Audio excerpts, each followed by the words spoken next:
Hey girl. So I'm here to do a 2023 a year in review. So we're gonna just jump right in because I'm a little late doing this video because I was dog sitting for the first week of January. All right.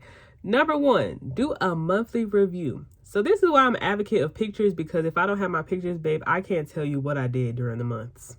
So here we go. So in January, I did start therapy. I also went to a Year of the Rabbit celebration at Atlantic Station with my friends. That was pretty fun. It was a really great way to bring in January with the celebration and things like that. In February, if you can believe it, I didn't have no pictures, so I don't know what I did in February. It was a very uneventful month. In March, I did my first sleepover for my 27th birthday. And I had my friends create cocktails that were inspired by me. That was such a cute idea. I will definitely be redoing that at some point. I took a solo trip to New Mexico, and I was able to complete or go to all the Meow Wolf locations. So that means I have done Santa Fe, Denver, and Vegas. Hopefully, I will be able to go to the Texas location soon. So that'll be pretty fun. In April, I went to my first gerontological conference in Virginia. That was cool. I went to a nice bookstore out there too. That was really fun. And I went to my first musical, Moulin Rouge. It was so great. So colorful, so beautiful. Really loved it. In May, I went to London and Amsterdam. Bob graduated and I got to see her, which was really fun. And I finally went to my first Paramore concert. My teenage self lived. It was so much fun. Okay, in June, I finally went to First Friday at the Underground. I feel like that's an experience every person from Atlanta should have. It was great. And my mom hosted her first Movie Under the Stars event in the backyard. Great, loved it. Summer vibes. 10 out of 10. In July, Mom and I went to Portland, Maine and Bar Harbor, which was very fun because I got to check off another state from the New England area. I really love New England. Like, I've always, when people ask, like, what's another place that you would live besides Atlanta? New England? I don't know what it is about it. Specifically by the water, those coastal New England cities. I love them. It was great. That was also my first time staying at a bed and breakfast. Love those. Hopefully we'll be experiencing more bed and breakfasts. And also the Black Joy Book Club had its first book retreat. Very fun. In August, Renaissance. So yes, Beyonce came to Atlanta and we went to the Renaissance tour. Ate down, honey. It was so good. August, I met this guy in New Orleans, and that was a very interesting experience with that young man. I fell in love with New Orleans. I went back to that city essentially every month from August to December. And yeah, it was a very nice experience. I will maybe or maybe not discuss that later. Anyways, yeah, that was August. In September, my dad and I went to a trip to DC. So that was our first pretty much father-daughter trip in a while. I'm glad I did that. I'm glad that I have that memory. Yeah, feelings about that, but you know, whatever.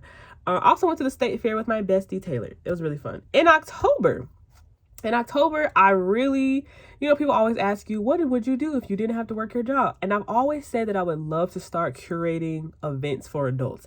And I said, Self, why are you waiting to do that? And I said, Self, I don't really know. So I was like, October, we finna start. So I hosted my first event. I had a Halloween party. I will probably be doing that again because I love Halloween. It was really fun. I went to my favorite wedding I've ever been to. I haven't been to that many, but this was my favorite wedding. My uncle got married in Florida. Beautiful wedding. I would love to go to more weddings, so invite me.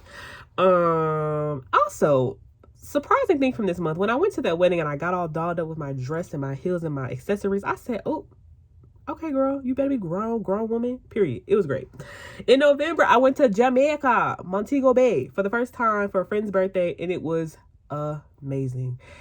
That trip was so relaxing, so chill, and I said, this is the vibes that I want. I'll probably never be an OD planner and a trip person, but it was really great to finally have a trip where I didn't have to plan nothing, do nothing. I just showed up at the time, and I was like, I would love to have more trips like that, so yeah. And in December, I was back in my hosting bag, and I did my first ugly Christmas sweater party. And it was really fun. I will look forward to doing that again. So number 2, how well did you embody your theme for the year? So my theme for 2023 was ease. The first half of that year was definitely spent interrogating why ease was such a hard decision for me. The first half of therapy was just really hard. I was unpacking a lot of stuff with my dad and that connection with, the men or seeking out emotionally unavailable men. Also interrogating my lack of boundaries. My inability to give myself permission to choose ease, to stop. Also a lot of thinking about why I'm such a people pleaser, things like that. So yeah, the first half of the year was really just not easy. It was actually very hard emotionally. I did not date in 2023 because of this. I think I started therapy with the idea that I would be able to do both. No. The easy option was to not date. So I did not date at all in 2023. I strictly focused on therapy, and I'm really glad that I did that. I think that was a great decision. But the second half of the year, I really felt like I started to really embody my theme a lot more. I feel like 2023 was a shrinking year for me. I was thinking about like just feeling like, my shit was always sinking. And so I had my therapist kind of tell me, well, how about you think about when you change your perspective, it's not like I was trying to man all these ships from sinking. And it was like, no, your ship is sinking because you're trying to man all these ships. And so essentially when I stopped taking the initiative in certain relationships, they really started to fall off. And yeah. And the easy option was to let them. Let them was another thing that I really embodied a lot with the ease theme of the year, which is let them. If they reject you, let them. If they don't want to be with you, let them. If they choose not to treat you right, let them and move on, And so in a funny way, ease was not easy, but towards the end of the year, I started to embody that, and it started to give me a lot more peace and relaxing, just to be like, I just don't have to work this hard. And it's like, hardship is not a requirement for your rewards. And that was a big thing that I just kept repeating to myself the entire year, that hardship is not the prerequisite for your rewards. Things do not have to be hard for you. You deserve easiness, softness, peace. So yeah, that was that. Number 3, what were your biggest accomplishments of the year? Biggest accomplishment number 1, continuing therapy throughout the whole year. So the first half of the year, I was with a different therapist, and then she switched practices, and I was like, oh my God, like I created this connection with you. Like, what am I going to do? But I did not let that deter me. I found another therapist. I had to be flexible because I moved from in-person to online, but I stayed with it, and it was really great, and I'm glad that I did that. Number 2, I also made it through the entire Emmy project. So I was one of the only people who made it from the beginning of that project to the end. And that made me feel really good. And I stayed on the project now we're on an intervention study. So I'm really excited to like learn what it takes to conduct the intervention study for the NIA. And so that was another accomplishment. Of course, all the travel plans from idea to execution. Love that, girl. A boundary, going back to the other question, a boundary that I really think about is when people are not people of their word, when you say one thing and do something else, or you say something and you don't do it. Ugh.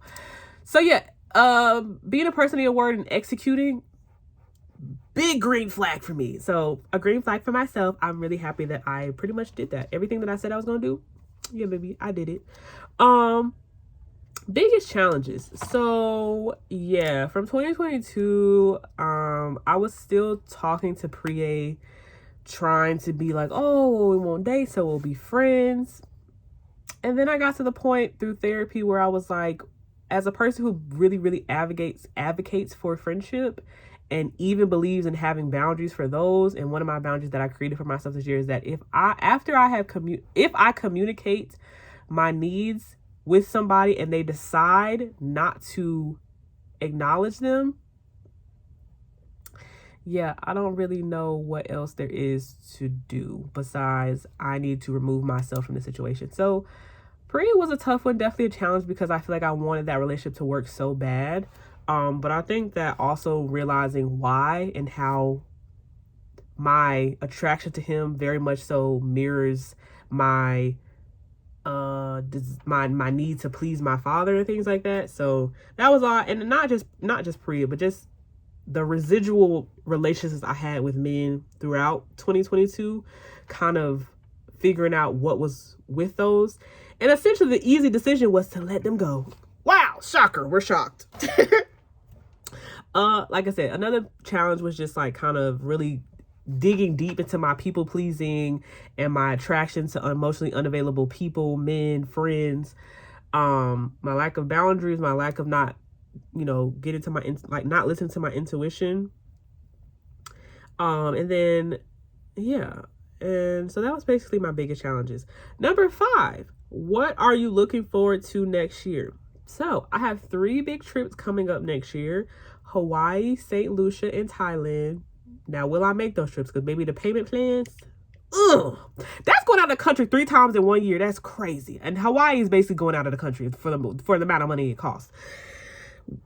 We'll check in next year to see if these happen. So anyways, those are all really what I'm looking forward to. I will also possibly have to look for my first job in May because the Emmy project money will run out, and so I don't know about that. We'll check in next year to see. This kind of goes into number 6, which is, what is your theme for 2024? So my theme for 2024 is nurture. And I chose that word because I don't have the definition with me, but the part of the definition is the process of nurturing. And I've been really wanting to know more about my process, because one thing that I've also learned about therapy, or learned in my therapy journey, is that I have this like analysis paralysis, where it's like, well, what's the point of going forward if I know I'm going to go back? And like, what's the point of removing these people when I know that, like, what is it, what else is out there for me? And the process part of nurturing is that I think that I know that I want to learn more about how what's my maintenance phase? Like, what does it take for me to maintain what I've learned, to maintain my themes from each year? How do I keep them going forward? And so nurture, that's been a big word. That's going to be my theme for the year, and thinking about my process. Also, as me and my mom were kind of just talking about the new year, we kind of was talking about how we are really interested in building community and fostering community for Black women, and also going back to my curating and hosting bag. And so she and I have really been, the Heels Girls production for real has really been thinking about events that we want to do throughout the year of 2024, and it's a lot.